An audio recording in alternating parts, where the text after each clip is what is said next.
नमस्कार दोस्तों, आज की वीडियो में हम बात करने वाले हैं जेपीएससी के बारे में इन सारे टॉपिक्स पे। और पूरी जानकारी इस वीडियो में आपको मिलने वाली है क्योंकि जेपीएससी की वैकेंसी आएगी और दिसंबर में उसकी आपको एग्जामिनेशन जो कैलेंडर है वो देखने को मिलेगी। और आपको लगभग 3 से 4 महीना आपके पास है। ठीक है, प्रीलिम्स के लिए 3 महीने मैं मान के चल रहा हूँ और मेंस के लिए और उसमें 1 से 2 महीना ऐड कर लीजिए। तो इस वीडियो में हम पूरी चर्चा करेंगे कि सिलेबस क्या परिवर्तन होने वाला है, क्या नई नियोजन नीति आने वाली है, बुक लिस्ट क्या रहेगा, आपको इंग्लिश और हिंदी आप किस लैंग्वेज में लिख सकते हैं, क्या एक सब्जेक्ट को इंग्लिश में दूसरे सब्जेक्ट को हिंदी में क्या मिक्स करके लिख सकते हैं। कई सारी चीज़ें हैं जो जेपीएससी में आपको जानना बहुत ज़रूरी है। अदरवाइज आप यदि इन चीज़ों को आप नहीं जानेंगे तो आप एग्जामिनेशन लिख के आएंगे बहुत अच्छा और पता चला कि आपका रिजल्ट ही नहीं हो रहा है। आपको मालूम है कि 11 जेपीएससी में हमारे जो स्टूडेंट हैं उन्होंने यहाँ पे अच्छा रिजल्ट किया था और मेंस का रिजल्ट अभी आने वाला है। ठीक है, तो एनालाइज फॉर ऐप भी डाउनलोड कर लीजिए जहाँ पे ये सारी जो कोर्स है जहाँ पे आपको पूरी क्लासेस करवाई गई हैं। चलिए शुरुआत करते हैं।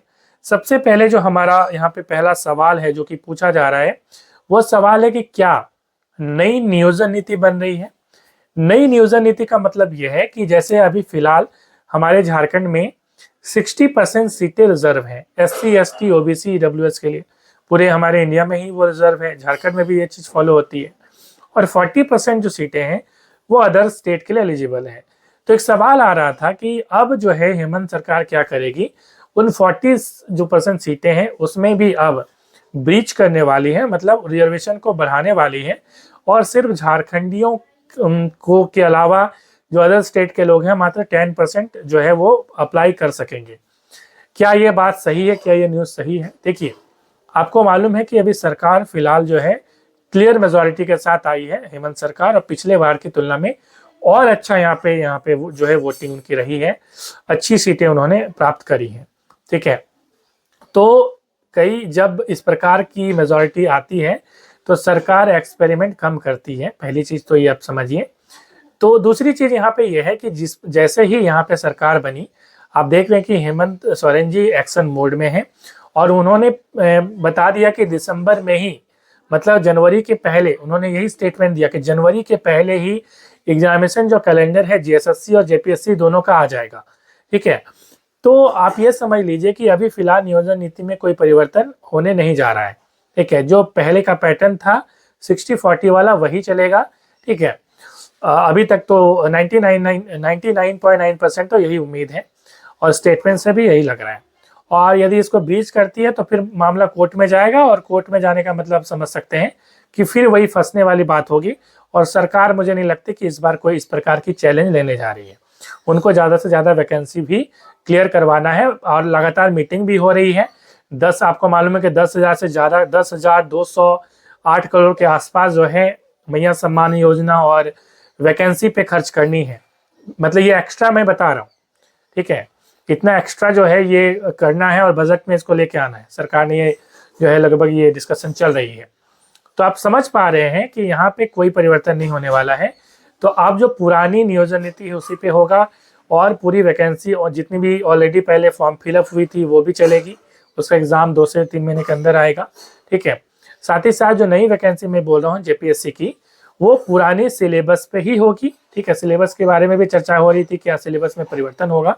देखिए, जेपीएससी की सिलेबस एकदम बहुत अच्छी सिलेबस है, तो चांसेस बहुत कम है, 99.9% चांसेस नहीं है कि सिलेबस में कोई परिवर्तन होगा।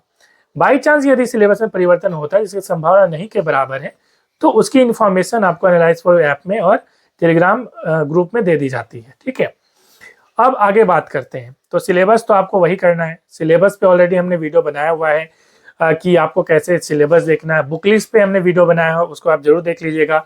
ठीक है, आइकन डिस्क्रिप्शन में वो वीडियो दी गई है। ठीक है, और टॉप में वो वीडियो यूट्यूब में अवेलेबल है, सर्च करने पे भी टॉप पे आता है। देखिए, अगली चीज़ हम यहाँ पे बात करेंगे मीडियम के बारे में। क्या आप एक सब्जेक्ट को हिंदी में दूसरे सब्जेक्ट को इंग्लिश में लिख सकते हैं? देखिए, जेपीएससी का कोई भी एग्जाम हो, चाहे फॉरेस्ट का एग्जाम हो, ठीक है, एसीएफ वगैरह का, चाहे सिविल सर्विसेज का एग्जाम हो, जेपीएससी में आपको एक ही मीडियम चूज करना होता है। यदि आप इंग्लिश में लिख रहे हैं तो आप इंग्लिश चूज करिएगा, हिंदी में लिख रहे हैं तो हिंदी चूज करिएगा।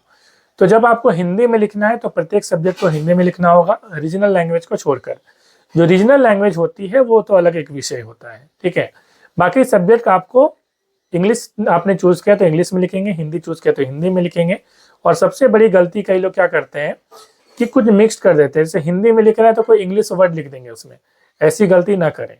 आप हिंदी में लिख रहे हैं, यदि कोई इंग्लिश वर्ड है तो उसको हिंदी में ही लिखिएगा, मतलब देवनागरी लिपि में ही आपको लिखना है, इंग्लिश का यूज नहीं करना है। और इंग्लिश लिख रहे हैं तो हिंदी का यूज नहीं करना है। तो ये आप ख्याल रखिएगा। अगली चीज यहाँ पे बुक लिस्ट के बारे में हम ऑलरेडी चर्चा कर ही चुके हैं, ठीक है। और भी कोई सवाल है कमेंट में पूछ लीजिएगा। और मेरा चूंकि यहाँ पे हाथ टूटा हुआ है इसलिए ये बेल्ट आप देख पा रहे हैं, 10-15 दिन में मैं फिट हो जाऊंगा। और आपके बीच फिर से जो है क्लासेस यूट्यूब में भी लाइव टेस्ट स्टार्ट हो जाएगी। तो मिलते हैं नेक्स्ट वीडियो में। Thanks for watching. जोहार झारखंड।